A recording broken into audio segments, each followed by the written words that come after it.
Bismillahirrahmanirrahim. Assalamualaikum warahmatullahi wabarakatuh. Alhamdulillahillazi hadana li hadza wa ma kunna linahtadiya laula an hadallah. Asyhadu an la ilaha illallah wa asyhadu anna Muhammadar Rasulullah. Allahumma sholli ala sayyidina Muhammad wa ala ali sayyidina Muhammad. Rabbi shrah li sadri wa yassir li amri wahlul 'uqdatam min lisani yafqahu qawli. Amin. Qala Allah Ta'ala fil Qur'anil Karim, a'udzu billahi minasyaitonir rajim.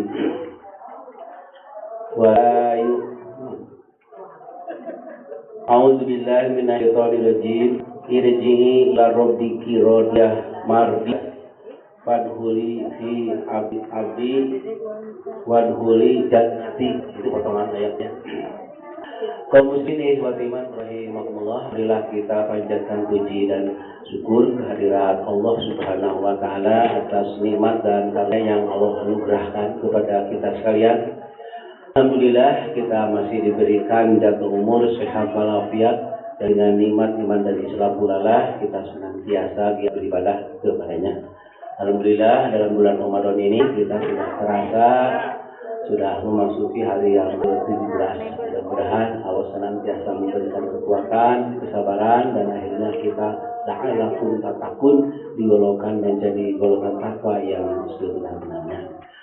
Salawat dan salam semoga tercurah kepada junjungan kita Muhammad sallallahu alaihi wasallam, dan juga kepada segenap keluarganya, sahabatnya, tabi'in, dan juga kepada segenap umatnya yang taat dalam mengamalkan ajarannya sampai akhir zaman.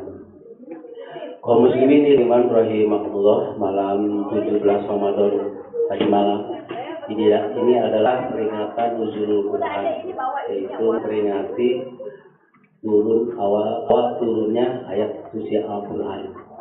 Tentunya kaum muslimin iman rahimakumullah, dengan peringatan nuzulul Quran tersebut, di sini digambarkan bahwa Al-Quran itu merupakan mukjizat daripada Nabi Muhammad SAW. Kenapa disebut mukjizat Al-Quran tersebut? Karena Al-Quran itu luar biasa. Kenapa luar biasa? Dengan Al-Quran kaum muslimin iman rahimahullah bisa mengeluarkan manusia dari kegelapan menjadi terang benderang. Mengeluarkan manusia dari kesulitan, kesusahan menjadi hidup menyenangkan. Yang bisa mengeluarkan manusia yang ada dalam penderitaan bisa memperoleh kebahagiaan, gitu ya. Jadi betapa luar biasanya Allah Subhanahu wa taala digambarkan dalam Al-Qur'an. Dan juga digambarkan dalam Al-Qur'an Allah Subhanahu wa taala menciptakan langit, bumi dan seisinya, termasuk menciptakan makhluk-makhluk. Jadi luar biasa. Kalau kita pelajari dari ayat per ayat, semuanya kalau kita kupas, semua kita pelajari bahwa benar-benar luar biasa Al-Quran itu. Makanya disebut Al-Quran itu adalah mukjizat Nabi Muhammad Shallallahu Alaihi Wasallam. Orang yang sedih dibacakan ayat Al-Quran, dia merasa tenteram, gitu ya. Begitu juga orang yang sakit bisa sembuh dan sebagainya. Orang yang kesulitan dan kesusahan diberikan ayat Al-Quran, dia timbul motivasi bahwa Allah itu akan menyayangi, akan menurunkan rahmat dan sebagainya. Luar biasa. Jadi kehebatan luar biasa daripada Al-Quran tersebut. Malahan dalam Al-Quran juga Allah Subhanahu wa taala nantang, coba bikin satu ayat atau beberapa ayat saja untuk menyerupai daripada Al-Quran tersebut. Sampai sekarang belum ada yang bisa membuat ayat seperti yang tercantum di dalam Al-Quran. Makanya disitulah dengan peringatan nuzulul Quran, kita harus semakin termotivasi untuk meningkatkan ibadah dan amal soleh kita, dan kita kembali bahwa Al-Quran itu la raiba fihi, tidak diragukan lagi, hudal lil muttaqin. Jadi kalau sudah tidak diragukan lagi merupakan hudal lil muttaqin, itu merupakan petunjuk buat kita semua, ya. Nah, disitulah dijadikan petunjuk, kita harus rajin-rajin tadabbur, selain membaca juga memahami segala isinya. Setelah memahami isinya, lalu kita ikuti dengan mengamalkannya, baru menjadi mukjizat, ya. Kaum muslimin rahimahullah, Allah Subhanahu wa taala menciptakan berbagai makhluk. Yang pertama ada makhluk yang diciptakan oleh Allah semata-mata hanya akal. itulah yang disebut dengan malaikat. Makanya karena malaikat itu dipenuhi dengan akal, maka senantiasa malaikat itu senantiasa menjadi makhluk yang taat kepada perintah Allah. Itu digambarkan ya dalam Al-Quran. Lalu Allah Subhanahu wa Ta'ala juga menciptakan makhluk yang justru hanya semata-mata nafsu, ya, yaitu yang disebut setan. Jadi kalau setan mah terus berbuat ingkar, ngabandol gitu ya. Malah dalam ayat Al-Quran juga disebutkan ketika diusir dari neraka, tapi minta izin untuk mengganggu manusia kan begitu ya. Silakan, silakan. Asal bisa, asal mampu mengganggu manusia ya. Makanya selama hidupnya setan itu terus akan mengganggu manusia, dan setan itu tidak mati-mati ya, terus malahan semakin banyak manusia menurun. Nah justru setan itu matinya belakangan gitu ya. Jadi yang pertama Allah menciptakan malaikat, Allah menciptakan setan. Nah kalau tadi hanya diciptakan itu hanya akal saja, lalu diciptakan nafsu saja. Nah manusia ini justru lengkap. Ya akal, ya nafsu, begitu ya. Nah itu ya. Jadi di situ. Makanya dalam Al-Quran surat At-Tin disebutkan laqad khalaqnal insana fi ahsani taqwim. Jadi manusia itu adalah makhluk yang paling mulia, gitu ya, dalam pandangan Allah Subhanahu wa Ta'ala, daripada malaikat, daripada setan, dia lebih sempurna, gitu ya. Tapi di situ ditegaskan bahwa At-Tin tersebut apabila sudah disebut makhluk yang mulia, tetapi ternyata mengikuti hawa nafsunya, nah gitu ya, berarti ngikut setan. Makanya akan dijatuhkan, direndahkan serendah-rendahnya, gitu ya. Di situ, jadi jelas ya. Itu tiga yang pertama makhluk yang disebut malaikat, ada yang disebut dengan setan, ada yang disebut juga manusia, kita semua, dan ada juga makhluk yang sama sekali tidak diberi akal, tidak diberi nafsu. Makhluk apa itu? Pohon-pohonan. Itu tidak diberi akal, tidak diberi nafsu, gitu ya. Nah itu pohon-pohonan. Makanya akal pohon mah itu bisa mikir, itu bisa menawan. Tapi karena tidak diberi akal dan tidak diberi nafsu. Jadi demikian kaum muslimin wa iman rahimakumullah, maka dengan berbagai situasi dan kondisi seperti itu, maka dalam Al-Quran digambarkan manusia itu ada 3 golongan. Ada golongan yang pertama memiliki nafsu amarah, atau bahasa Arabnya amarah, gitu ya. Kalau orang yang memiliki nafsu amarah, wujudnya manusia, tapi dia mudah sekali tergoda oleh rayuan setan. Nah, gitu ya.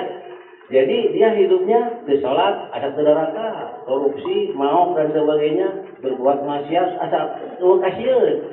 Jadi itulah yang disebut makhluk yang memiliki nafsu amarah. Jadi jauh daripada hidayah dari Allah Subhanahu wa Ta'ala. Adapun yang kedua, kaum muslimin wa rahimakumullah, ada yang disebut dengan manusia memiliki nafsu lawamah.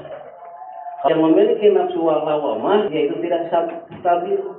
Ketika sedang taat, dia melaksanakan ketaatan tersebut, tapi imannya lemah. Kadang-kala tergoda oleh rayuan setan, dia kembali kepada kemungkaran dan sebagainya. Tapi ketika dia berusaha sadar deui, insaf deui, lawamah disebutnya. Jadi itu sifatnya pertengahan, gitu ya. Dan yang tidak kaum muslimin iman rahimahullah, ada manusia yang memiliki nafsu mutmainnah.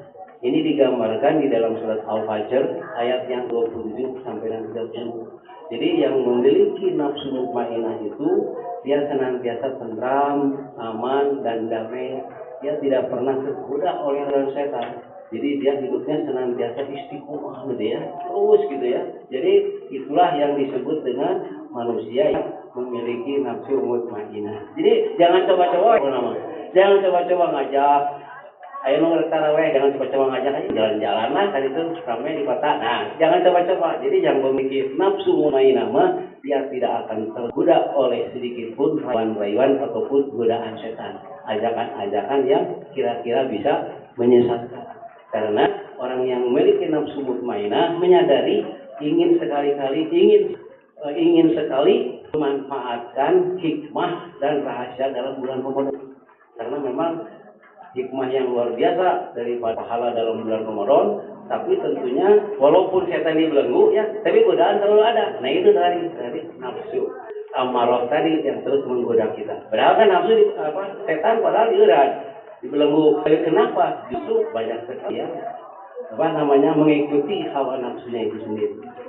Kaum muslimin rahimahumullah, di dalam Al-Qur'an surat Al-Hujurat surat Al-Fajr ayat yang ke 27 sampai 30 ya. Ini digambarkan bagaimana indahnya orang yang memiliki nafsu mutmainnah ya. Yang artinya demikian, wahai yang memiliki nafsu mutmainnah, wahai orang yang memiliki jiwa yang aman dan tentram gitu ya. Kembalilah kalian kepada Tuhanmu dengan hati yang ridho dan diridhoi. Jadi Allah itu menyambut, memuji dan memuliakan. Wahai orang-orang yang memiliki nafsu mutmainnah, wahai orang yang memiliki nafsu yang aman, tentram, damai itu ya. Kembalilah kalian kepada Tuhanmu dengan hati yang ridho dan diridhoi. Jadi disiap, disambut gitu ya. Selanjutnya, maka masuklah kalian ke dalam hamba-hambaku yang soleh, yang lurus gitu ya. Lalu masuklah kalian semuanya ke dalam surgaku. Itu dalam surat Al-Fajr ayat 27 sampai dengan 30. Allah Subhanahu wa taala memuliakan orang yang betul-betul kembali kepada fitrahnya ya.